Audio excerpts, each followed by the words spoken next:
Cam Rogers with you alongside Tom Downey. A lot to break down across the big headliner names in the NFL, Le'Veon Bell included.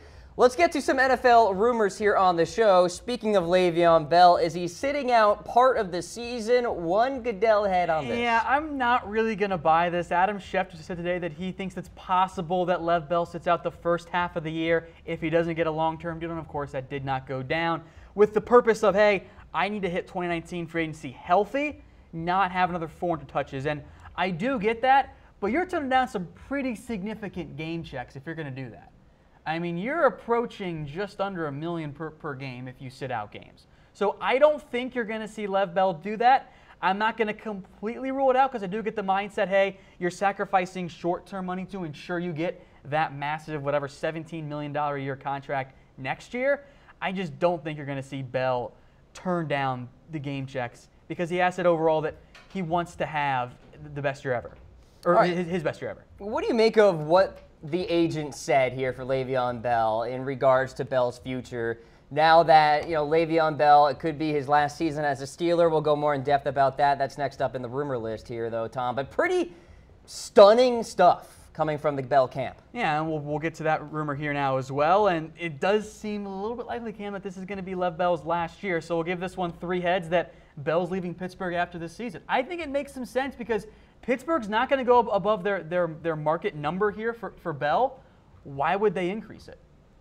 And if Bell can get more on the open market. Oh, he will get more if he tries the open market. I mean, talk about teams like the Indianapolis Colts who just have a wealth of salary cap space to play with. I mean, who's to say Bell won't go out to Indianapolis or maybe San Francisco, whatever the case may be, and just cash out big time because he deserves it, I feel. So again, there's the quote from the agent that the practical reality of this is likely Le'Veon's last year in Pittsburgh, which is kind of brutal for Pittsburgh. And I'll make note of this too, Cam. I don't know how confident his teammates feel about that. Like, I don't think that they're going to like it all that much because, oh, you're going to leave us now? This is going to be your last year? I don't think they're going to be huge fans of that. Quite a story indeed. Le'Veon Bell and the Pittsburgh Steelers leadership negotiated to the final moment in terms of getting a long-term deal done. Today was the day, 4 o'clock Eastern time. They could not get it done, so Le'Veon Bell will play, you would assume, on the franchise tag for the 2018 season unless he just refuses to sign the tender and sits out. I do wonder at this point when he'll show up. Now, he made the comment say that this year is going to be his best year. Does that mean he shows up before training camp, or does he show up during training camp, or later on? I'm just not so sure. And we'll make note of this as well. If this is Bell's last year, there are a lot of teams with nice cap space out there, Cam.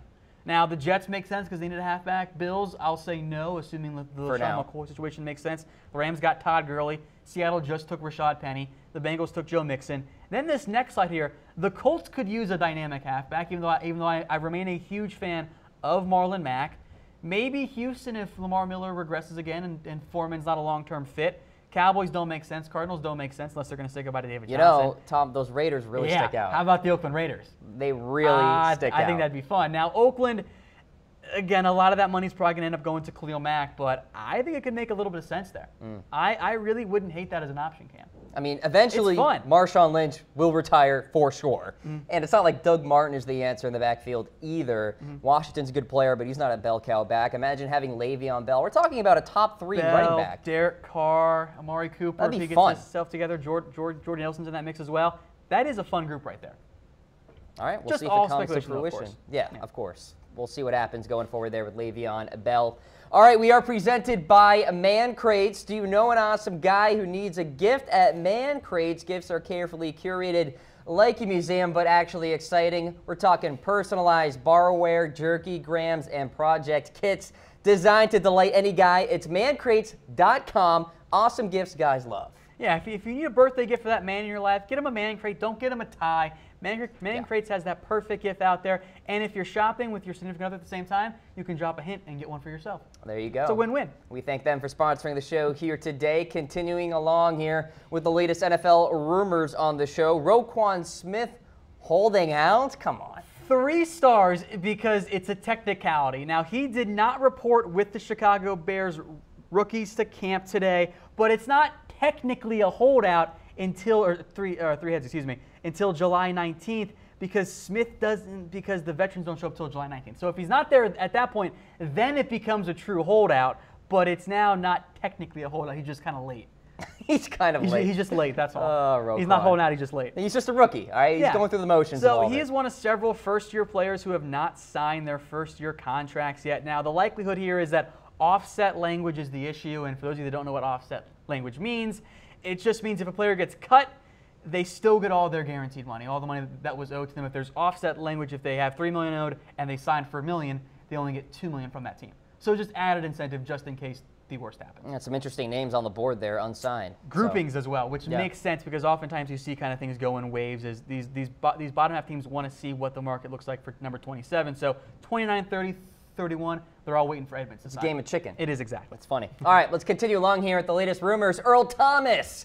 Is a trade happening with him? He recently posted on Instagram, Tom, so he's joining the fray here. I'm giving it 3 heads because he kind of did ask for a trade. We'll bring up that graphic of his post from Instagram here in a second, but a couple things I want to make note of as well because it doesn't always make a whole lot of sense. But I'm only going to give it the 3 heads because he said he wants a trade or an extension. So it's not a full trade me, it's pay me, and if you're not going to pay me, why don't you go ahead and trade me? Which has been his feeling all along. All along. So this isn't totally new, but the first time he's mentioned a trade. So here's the Instagram post, and there you see it there. If you don't want me, let's make a trade happen. I understand it's a business. I don't know what the 29 LA vibes means.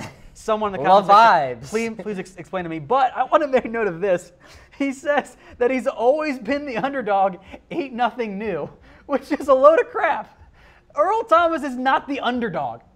All right? He has long been one of the highest or one of the best hitters in the NFL and widely regarded as such, was a first-round pick, and he went to Texas back when Texas was Texas. He's not an underdog. Yeah. He's a favorite. That's how it's always been for Earl Thomas. So, everybody's an underdog, it seems. I get that the mindset is that you're going to convince yourself that you're the underdog no matter what because you can build up some internal hype there, but he's not the underdog at all. Oh, man, that doesn't make any sense to me.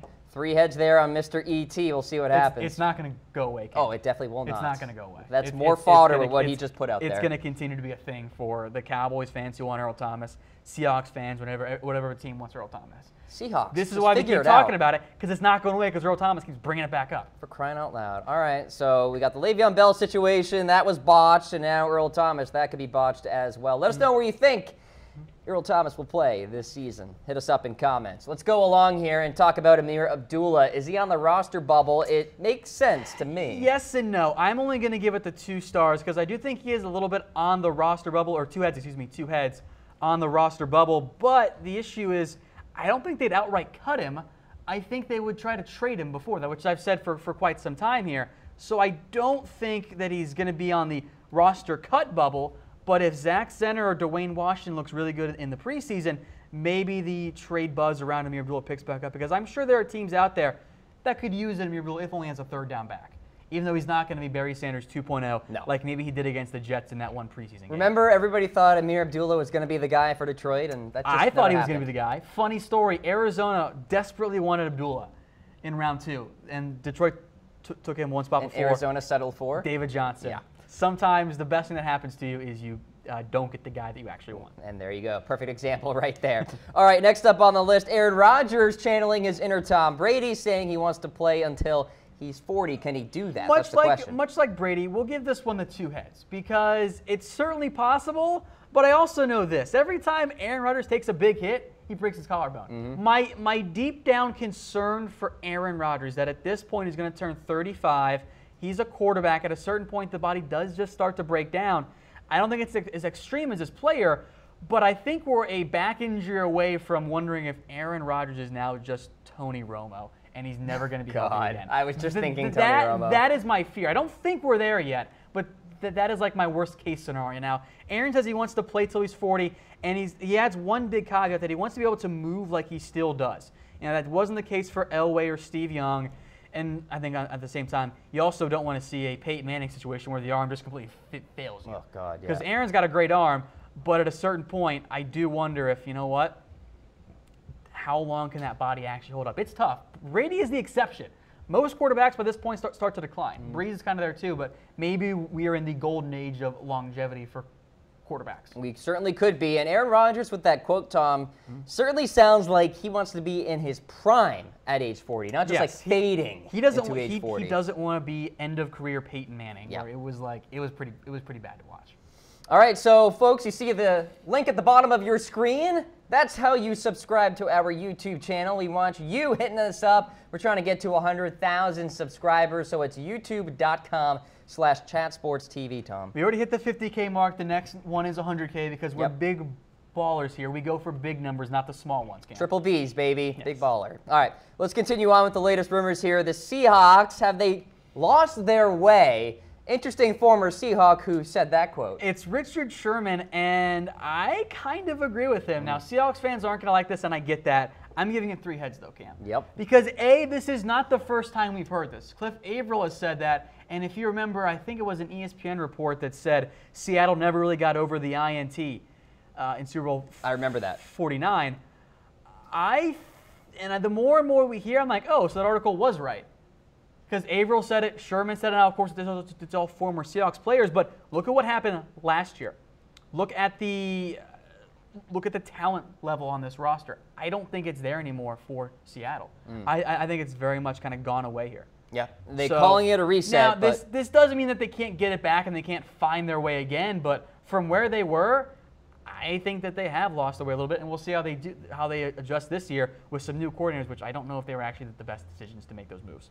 All right, Tom, so there you go. Seahawks there on rumor number 7. Rumor number 8. Tom, remember when I picked the Minnesota Vikings to win the Super Bowl before the postseason last year? Now somebody has come out and said that the Vikings aren't a top 10 NFL team. I find this to be laughably inaccurate. And this is from Robert Klemenko of Sports Illustrated, the Monday morning quarterback, and said that he thinks the Minnesota is not a top 10 team. And his rationale was, I'm not convinced Kirk Cousins is such a big upgrade over Case Keenum, and then went on to praise the defense and the receivers and Dalvin Cook. But that was it. And yet they're 12th in his list. They went 13-3 last year. If you want to think they're not going to beat the Packers, okay. But how do you not have them as a top 10 team? That doesn't make any sense to me. Look at the teams that Minnesota's beat. He's got Patrick Mahomes and the Chiefs ahead of him. I think Mahomes is a big question mark. Okay, if you want to have Green Bay, okay. The Niners didn't make the playoffs last year. The Chargers had 8. Oh, my God. Minnesota went further than Atlanta did. I think it's pretty insane for a team to have won 13 games and be ranked 12th.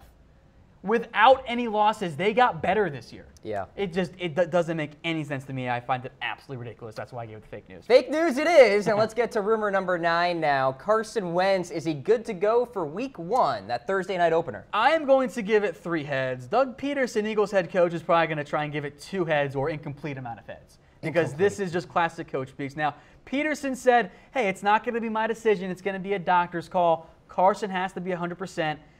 But he also already took part in OTAs with 7-on-7 drills. That's a clear sign to me that he should be. He has expressed confidence as well. And he was reportedly ahead of schedule. I think he's going to be fine. I think you'll see Carson Wentz back on the field in week 1. That's why I gave it the 3 heads. I think it's more likely than not. Of course, we'll see. Hopefully there are no setbacks. Hopefully he stays healthy and he does need to continue his rehab process. But I think we'll see him in week 1.